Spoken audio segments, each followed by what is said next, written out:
Hi ஆல்டியர்ஸ், இன்றைக்கி நம்ம என்ன பார்க்க போகிறோன்னா, நியூவாக ஜாயின் பண்ணவங்க என்ன ப்ராடக்ட்ஸ் வாங்கணுங்கிற ஒரு கிளாரிட்டி இல்லாமல் இருப்பீங்க. இன்றைக்கி நம்ம டெய்லி யூஸ் பண்ணுற பேசிக் ப்ராடக்ட்ஸ் பற்றி பார்க்கலாம். நம்ம டேயை ஸ்டார்ட் பண்ணுறதே ப்ரஷ் பண்ணுறதுலேருந்து தான் ஸ்டார்ட் பண்ணுவோம். ஸோ நம்மக்கிட்ட பேஸ்ட் இருக்குது, பெரியவங்க யூஸ் பண்ணுற பேஸ்ட்டும் இருக்குது, கிட்ஸ் யூஸ் பண்ணுற பேஸ்ட்டும் இருக்குது. ப்ரஷ் பண்ணி முடிச்சதும் ஃபேஸ் வாஷ் தான் யூஸ் பண்ணுவோம். ஸோ நம்மக்கிட்ட 3 ஃப்ளேவர்ஸில் ஃபேஸ் வாஷ் அவைலபிளாக இருக்குது. நம்மக்கிட்ட ஹேர் ஆயிலும் ஹாட் ஆயிலும் இருக்குது. இது வந்து ஹேர் க்ரோத்க்காக யூஸ் பண்ணிக்கலாம். Neem soap, rose soap, milk and honey soap 3 இருக்குது. ஸோ உங்களுக்கு என்ன ஃப்ராக்ரன்ஸ் பிடிக்குதோ அதுக்கு தகுந்த மாதிரி நீங்கள் எடுத்து யூஸ் பண்ணிக்கலாம். அடுத்ததான் நம்ம குளிக்கிறதுக்காக ஷவர் ஜெல்லும் நம்மக்கிட்ட அவைலபிளாக இருக்குது. இது ஷாம்பு இருக்குது. இதெல்லாமே வந்து பேசிக் ப்ராடக்ட்ஸ் தான். ஸோ நம்ம வீட்டில் வந்து கெமிக்கல் ப்ராடக்ட்ஸ் தான் அதிகமாக யூஸ் பண்ணிகிட்ருக்கோம்.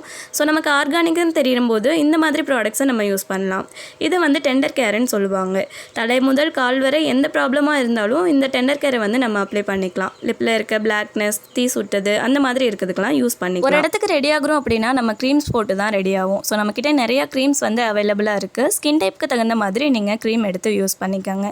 மென்ஸ்க்கு கூட நம்மக்கிட்ட க்ரீம்ஸ் வந்து அவைலபிளாக இருக்குது. டால்கம் பவுடர் நம்மக்கிட்ட 3 ஃப்ளேவர்ஸில் இருக்குது. நீங்கள் ஒன்று எடுத்தீங்க அப்படின்னா 1 இயர் வரைக்குமே உங்களால் யூஸ் பண்ண முடியும். அண்டர் ஆர்ம் வந்து எப்போவுமே உங்களுக்கு ஃப்ரெஷ்ஷாக இருக்கணும்னு நினச்சிங்கன்னா ரோல் ஆன் எடுத்து யூஸ் பண்ணுங்கள். நம்மக்கிட்ட நிறைய பாடி ஸ்ப்ரே இருக்குது. பொசஸ் வேறு லெவலில் இருக்கும், ட்ரை பண்ணி பாருங்கள். ஸோ இந்த மாதிரி பேசிக் ப்ராடக்ட்ஸ் வச்சு உங்களோட பேபிஸை ஈஸியாக நீங்கள் கம்ப்ளீட் பண்ண முடியும். எல்லா கிஃப்ட்ஸுக்கும் எலிஜிபிள் ஆக முடியும்.